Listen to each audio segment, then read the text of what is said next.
Hi, and welcome to my channel. So my name is Michelle. I primarily do tarot, but I'm starting to incorporate more astrology. And so the purpose of this reading is really going to be talking about Neptune stationing direct. And so what's been happening here over the last 5-ish months is that Neptune's been retrograde. And so what does that mean?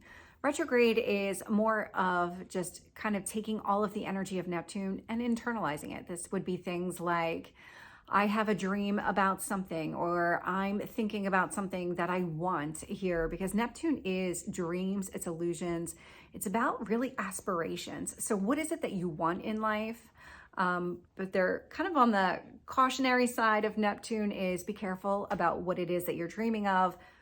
Is it completely unrealistic? Are you spending too much time in that type of energy? And so again, roughly over the last 5 months, it has been retrograde. It's a very slow moving planet. So it has been sitting in a retrograde for 5 months, but it only moved 3 degrees, as opposed to something like the sun, where the sun moves into another zodiac sign every 30-ish days.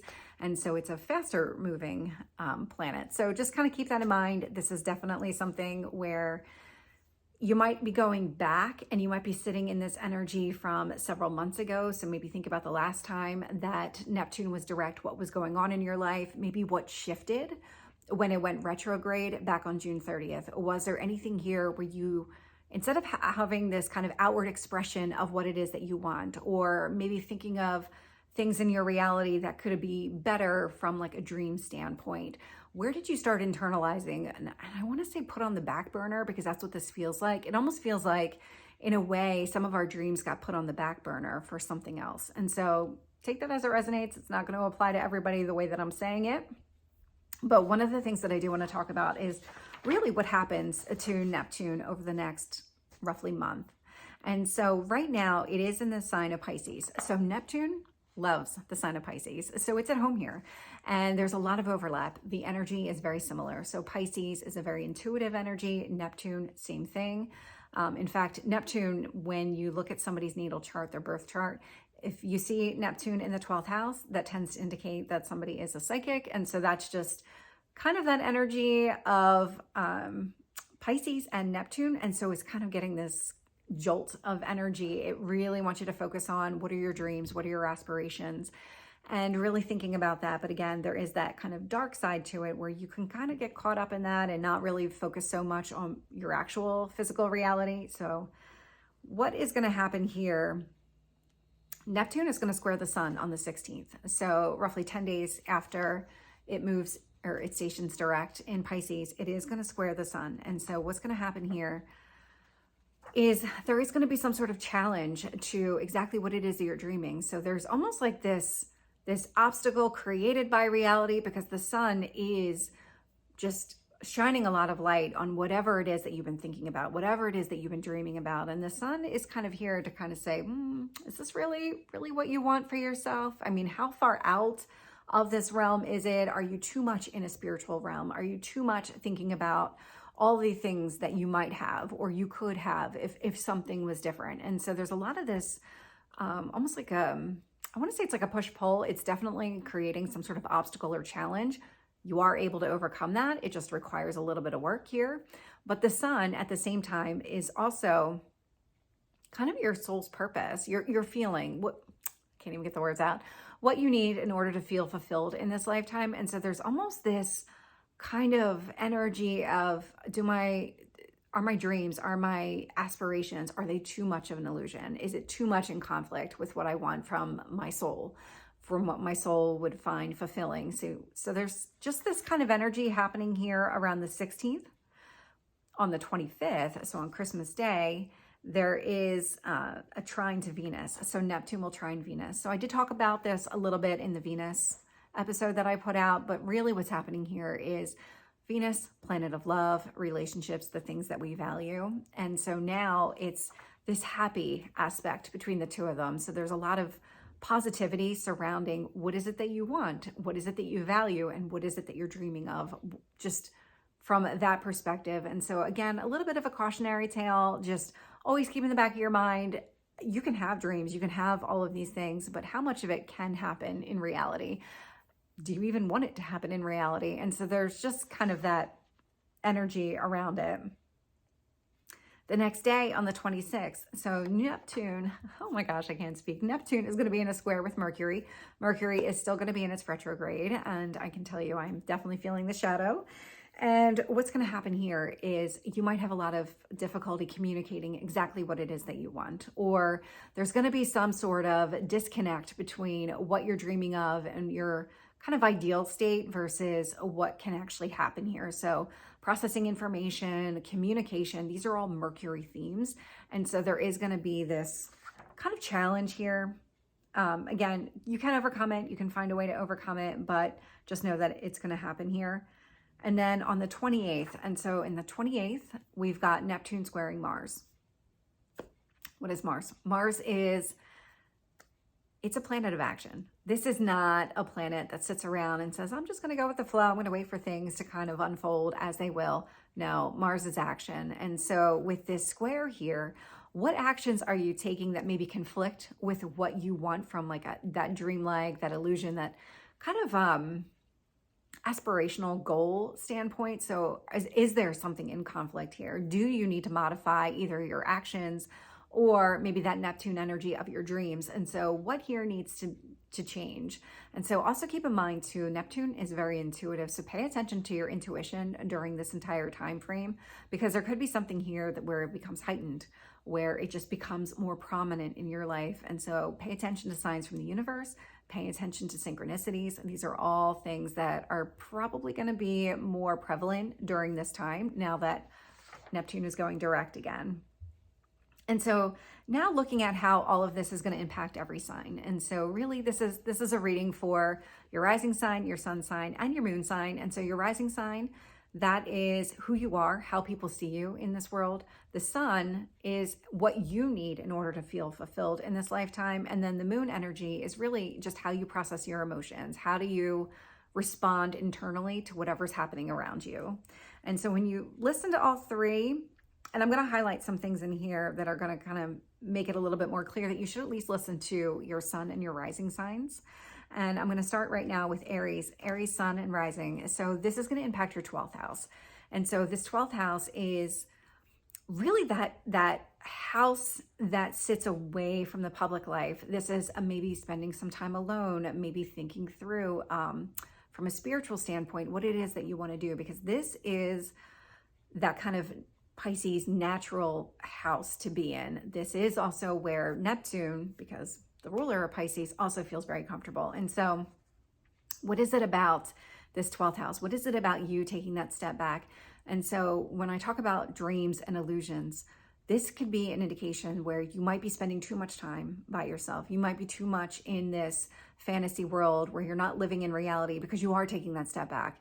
And so this is something that you might want to think about, or maybe just even be conscious of during this time. But it's not necessarily a negative either. And so when you look at your 12th house, what is this connected to? So maybe that's your sun sign, but what's your rising? Is your rising sign, is it being affected by your career? Because this might be a time where you're taking that step back and you're really thinking about what is it that you want from a career standpoint. And so this is how you can work those energies together in order to get that holistic picture of what's happening for you. And for Taurus and Taurus rising, so this is going to impact your 11th house. And so when it comes to your community, when it comes to the people around you, this would be putting yourself around like-minded people. This would also be, what is it that really appeals to you about the people that you surround yourself with? What do you have in common with these people?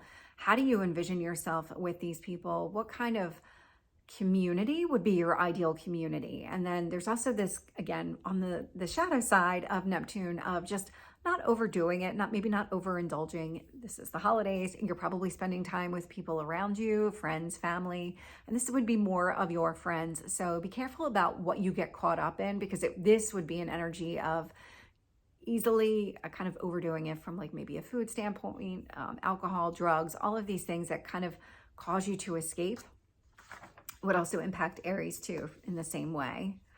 And so for Gemini, it's going to impact your 10th house. And so this is your house of career and public reputation. And so could be here,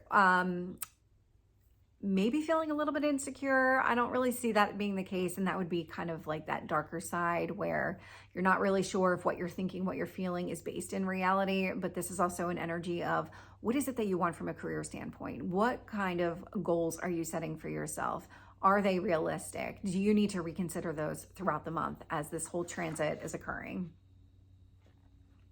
And for Cancer and Cancer rising, so this is going to impact your ninth house. Ninth house themes of higher education, long distance travel. This would be philosophy, religion, really all things spiritual from that perspective. And so what's happening here for you is that something spiritual might be highlighted for you. It could be maybe going back to school. Maybe it's going back to school to study religion, or maybe it's going back to school to study astrology, or any of these things that would appeal to you from maybe like a spiritual standpoint, but also from maybe even an expansion standpoint. And so you've got these dreams, and these dreams are to expand something. So what is it that you're trying to expand? Is it maybe for you, it's also impacting your fifth house, which would be hobbies, passions, things like that. So are you trying to grow something there? And so this would be another instance where maybe you want to look at both your sun and your rising sign to really understand what's happening here. And for Leo and for Leo rising, so this is going to impact your eighth house. And so eighth house, it would be other people's money. And so when it comes to other people's money, do you want to take on debt for something? There's a cautionary tale here as well. Maybe you don't want to take on a lot of debt. Maybe be more realistic in what it is that you're trying to do here from that standpoint. There's also it's a death and rebirth. I mean, this is a transformation house. This is a death house, which sounds really negative on its own. So don't fantasize too much about that, but it is more about that transformation. It's more about that rebirth energy, because with every ending, there is a beginning. And so that's just something to keep in mind here. So could also be about past trauma. You might be finding and really kind of doing some internal soul searching here on how do you kind of come to terms with maybe any kind of trauma that happened to you before. And so just keep that in mind as you're kind of going through the month. But really, I think the bigger thing here is, what is it from a money standpoint? Is it that you want to take out a mortgage and buy a house? Do you want to raise at work? Again, is your 10th house also affected by this? Because it's in either your sun or your rising sign.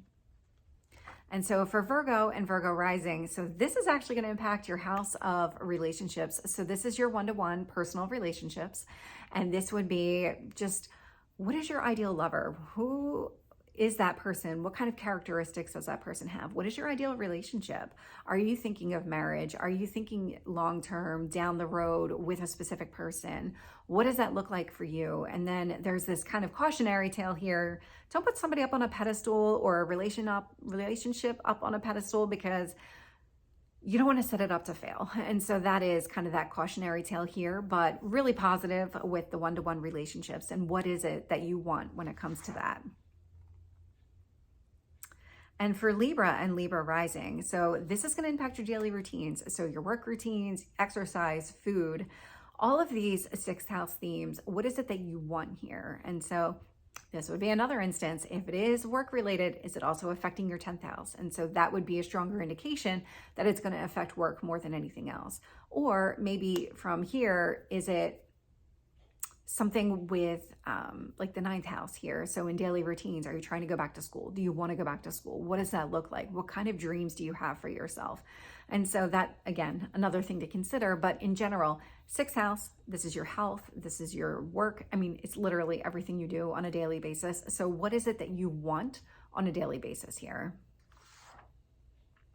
And for Scorpio, sun and rising, so this is going to impact your 5th house. So this is a really great house for it to impact, because this is your passions, your hobbies, maybe even short-term relationships, children if you have them. This is the house of play. And so what is it that you want from that perspective? Do you dream of having children? Do you dream of expanding maybe a hobby or a passion, or really just starting to make time for it? And so this, again, would also indicate where else is this impacting you in your chart, to understand what kind of energy can you kind of do with this, because there is so much to be had with the 5th house, including those short-term relationships. This might be a time where you're experiencing a lot of passion with another person, and you know it's not long-term, you know that it's short-term. And so that's also something that's highlighted here.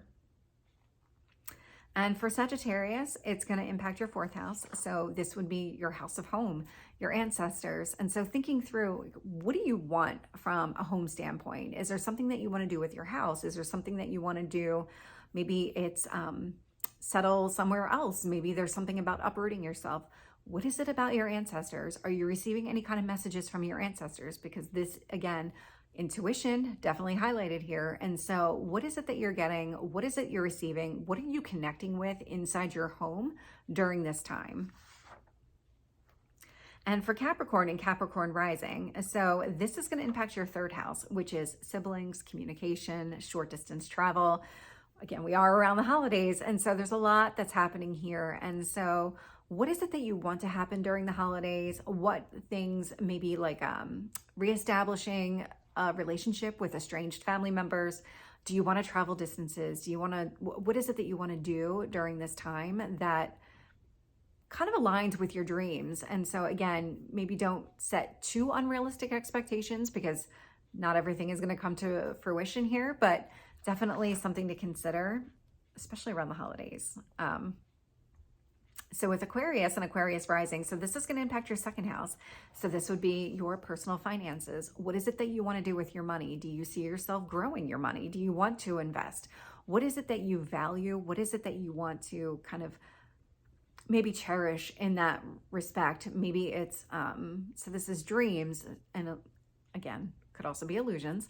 And so don't maybe take all your money, and then this is just a hypothetical, and take all your money and invest it in one thing like crypto or something, and then all of a sudden it crashes. This would be, be realistic in what it is that you're trying to do, but dream big, and then figure out what it is that you need to do in order to achieve those dreams. And again, listen to your intuition. Your intuition is going to be very heightened during this time period. And so if your intuition is telling you don't invest in a specific thing, or maybe all of your money in a specific thing, pay attention to it. And for Pisces and Pisces rising, so this literally impacts your first house. And so this is about who you are, who you want to be, how you want other people to see you. And so how do you want other people to see you? What is it about you that maybe you want to change or to modify in a way that has people responding to you differently? There's something here about your physical appearance, but there's also something here about your attitude and your personality, because this is literally your personality. And so is there something here that you want to change about yourself? And is that realistic? Does it make sense for you to do that? Or is it just kind of one of those pipe dreams? So just kind of keep that in mind. But then also on that shadow side, again, don't overthink this. Don't be so unrealistic in what you're expecting from yourself that you can't ever achieve your dreams. Because there is this sense of insecurity that's coming around with this first house, with Neptune in this first house. Like I'm 5'6". I'm never going to be 6 feet tall. I'm never going to be a blonde, at least not naturally. And so I can't put those kind of expectations on myself. And then if I do, and I fall short, because I will, because I'm never going to be either one of those things, then I'm only setting myself up to fail, and I'm only creating an insecurity where there doesn't need to be one. And so just keep that in mind as you're going throughout the month of December. And so this is the reading for when Neptune goes direct. I hope this resonates. If it did, please like, share, and subscribe, and I will see you next time. Take care.